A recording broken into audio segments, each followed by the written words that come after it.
Hello again, college football fans. Can Alabama become the first two-loss team to enter the college football playoff? Well, I hope not, personally. I am a Bama fan, but I do not like Alabama being given ridiculous amounts of the benefit of the doubt and feeling like they've backed into something that they didn't deserve. You know, the 2017 national championship, as much as I would like for that to just be the memory of Devontae Smith catching the Tua Tagovailoa pass in the corner of the end zone in Atlanta versus Georgia, as much as I would like for that to be the prevailing memory of that season for me, it's always going to be Jalen Hurts watching two balls just snap right behind him during that Iron Bowl in Auburn that year. I had great seats for that, by the way. Probably the most expensive seats I've ever had to watch Alabama lay a massive egg on that field. And so that's the memory I have of the 2017 season. And I feel like we backed into the playoff and left out a deserving Big Ten champion Ohio State team. That's another thing, too. I still feel like the parameters of the rules are very important. I've never been a fan of this. We want the four best teams. The four best teams is too ambiguous. And I mean, what are you saying when you're saying the four best teams? Are we saying the collection of players that are the biggest, fastest, strongest? Because that's what I feel when I hear we want the four best teams. That's what I hear. We want the teams with the biggest, strongest, fastest players. And I mean, if that's the case, we can just measure them and weigh them and get, clock their 40 times, add up the numbers, and be done with it. Why play the ball games if that's what the whole point of this is? But I mean, the rules have been set up. The game has rules. The season has rules. And not only is it the collection of the biggest, strongest, fastest players, but it's the best coaching, the best, strategies, the being able to win within the parameters that you've been given. And I don't like that. I don't like non-conference teams that haven't won their own conference going in ahead of teams that have won their conference.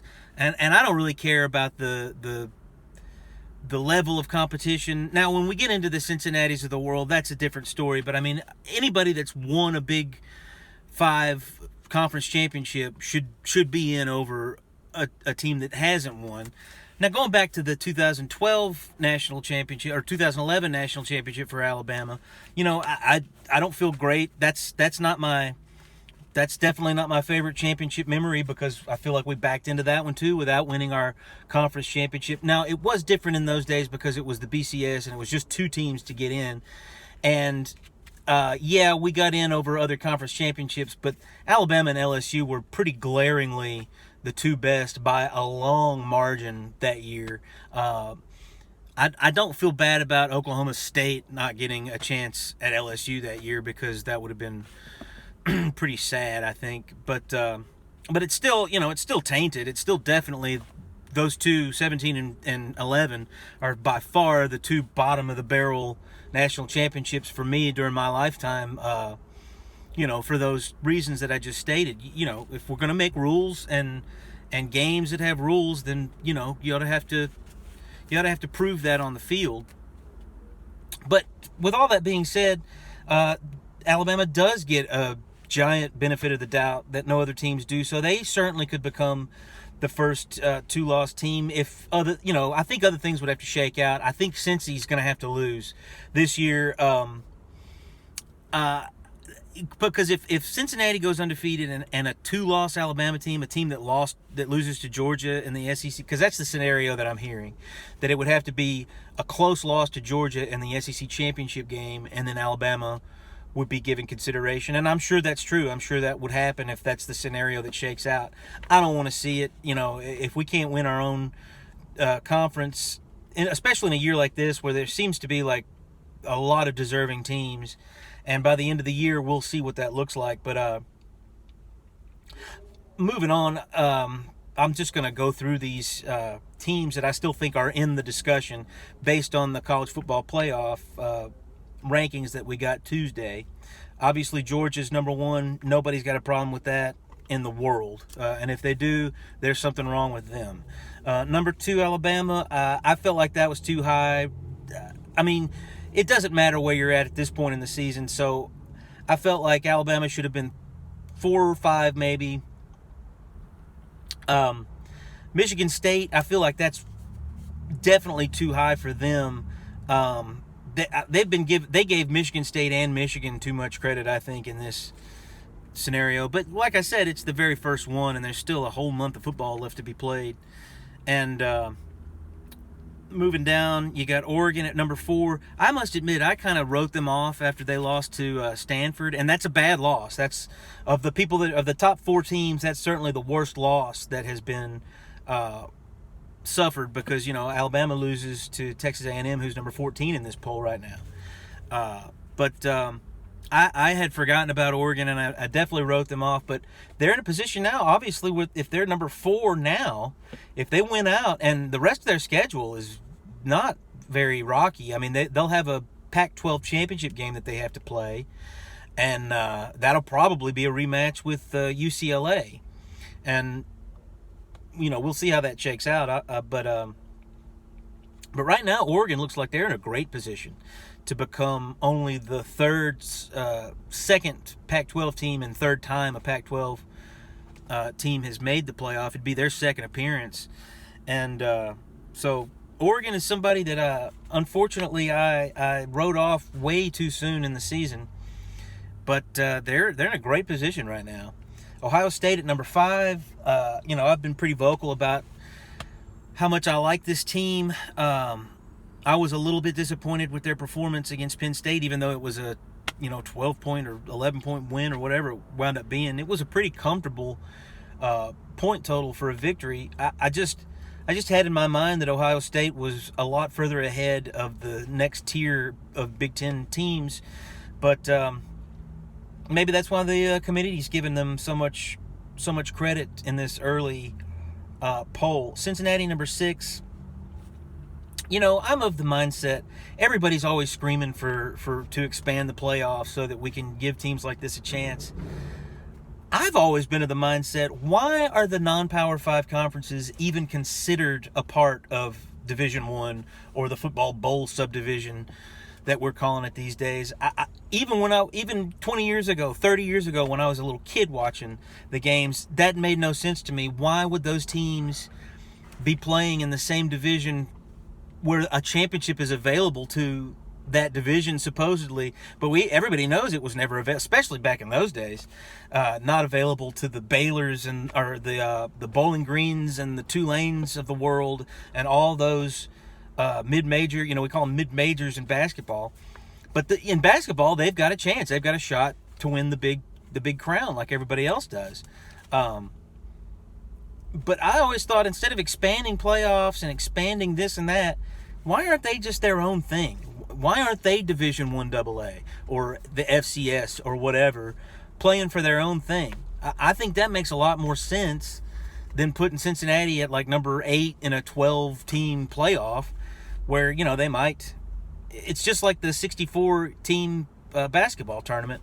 I think just within the last couple of years, we actually got a number 16 team to beat a number 1 seed team, and then I think they promptly lost the next round. So those 15, 16 seed teams, they don't really have a realistic chance in the basketball tournament, and they certainly wouldn't have a realistic chance. They'd have even less of a chance in a football tournament. So expanding, it's going to happen. It's going to wind up happening eventually, but I've never been the biggest proponent of the expansion. I'd much rather see an exclusion of the lesser teams. It should just be 5 Power 5 conferences, however many teams you want to have in each conference.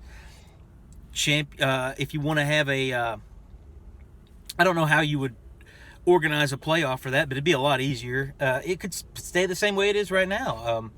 And if you want to have all conference champions in there, then have like an at-large bid, or maybe a team get a bye week if they're the number 1 overall or whatever. I mean, there's a million scenarios that you could come up with. But anyway, this year, this is what we got. And so number 6, Cincinnati, I think that's fair. And if they don't move up anymore, I think that's fair as well. Notre Dame is not that great. I mean, if your one victory was over Alabama or Georgia or something like that, then yeah, you should be able to ride that into a playoff no matter who the other 10 or 11 teams on your schedule are. But Notre Dame, I mean, if that's the one, I know that they're only a one-loss team, but, they are doing what they do and just rolling through it's a decent schedule, but it's nothing like an SEC schedule or a Big Ten schedule this year. And Oklahoma, what they have in the last 3 games that they're playing, that's a much tougher 3-game stretch than anything Notre Dame has seen. But, it is what it is. So, Cincinnati, they're the fly in the ointment, and they're definitely making things a little bit more confusing than they should be. But, a lot of people think that they should be given a shot, and I'm just not one of those people. I'm a blue blood snob when it comes to football. Bama fan, what can I say? Michigan, I feel like they're too high at number 7. I mean, they lost the only game that they've really played against any, a team with much of a pulse this year. But I feel like they'll get taken care of. They'll lose another game. And Michigan State's going to lose a game too. So, I mean, as far as what's going on here, Georgia, Bama, they're probably going to wind up playing each other in the SEC championship game. Michigan State's going to lose to somebody. Oregon, they've got a real shot. Ohio State, probably going to wind up winning the Big Ten and making the top 4. Cincinnati, more than likely will win out and more than likely will be left out of the top 4. Michigan's going to get taken care of. Oklahoma, now, if they win out, they're in for sure. Probably a 2 seed, I would imagine. Wake Forest, same thing. If Wake Forest wins out, unless you have an undefeated Oklahoma and an undefeated Georgia and a one-loss Bama and a one-loss Oregon, things will get muddy if that happens. But it never winds up that way. Things always manage to work out to where you have a relatively clean path to a top 4. Notre Dame at 10, they'll probably win out and but just barely miss the top 4. Oklahoma State and Baylor, obviously they're going to take care of themselves with Oklahoma. But now it gets really interesting. And 13 and 14, I think that both of these teams, Auburn and Texas A&M, and they play this week, so we won't have to talk about this. Certainly Auburn. I feel like Auburn actually is in a better chance of becoming the first 2-loss team to go to the playoffs than Alabama is, because they can still win their conference, their division, everything, and have victories over Bama and Georgia under their belt. And then their 2 losses are going to be to a Penn State team that'll probably wind up in the top 25 of the college football playoff poll before it's all over with. And then, their loss to Georgia early in the season. So, and that's a big stretch for Auburn to be able to figure out how to beat a Georgia team and win out and beat Alabama and all that. But if they did it, then I think they've got as good a case as any 2-loss team in the history of the college football playoffs to go. And Texas A&M is, I think they're still in the conversation, because if they beat Auburn and Auburn beats Alabama and then A&M goes on to beat Georgia in the conference championship game, then they're going to have victories under their belt already with Bama and Georgia, and they'll be the SEC champions. And, so obviously that's even a more far-fetched scenario than Auburn. I don't think Auburn is a far-fetched scenario at all. I mean, they would need some help from teams ahead of them, but not much. Not much, I don't think, if they wound up with 2 losses at the end of this. The only losses that they have are the 2 losses that they already have. Cases will be made, discussions will be had, certainly, for either one of these teams if they wind up winning out and winning the SEC championship. But, and that's going to do it. Nobody else has a chance past that. Ole Miss, they blew it. They've lost Alabama and Auburn, so they're not going to win the West. And that would have been their only shot to win out. So that's my take on the first college football playoff rankings, and we'll look forward to these games this weekend, and hopefully I'll be seeing you Sunday.